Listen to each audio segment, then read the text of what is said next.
With a sudden ferocious burst, the Creator wields its unimaginable power. Tornadoes rip through the peaceful countryside, hurricanes tear through close-knit communities, earthquakes violently shake the ground beneath our very feet. This, my brothers and sisters, is the wild, unbridled might of the Creator's vortex. But there's another chapter to this story. Post the storm's wrath, after the Earth's fearsome tremble, an extraordinary transformation unfolds. The Creator doesn't merely abandon us in the wreckage. No, the Creator, from the charred, smoking remains of a forest fire, a determined green sprout pushes its way towards the sky.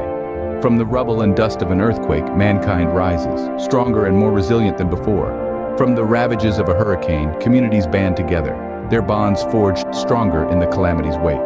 This is the awe-inspiring paradox of the Creator, a force that annihilates, only to rebuild, mightier and more breathtaking than before.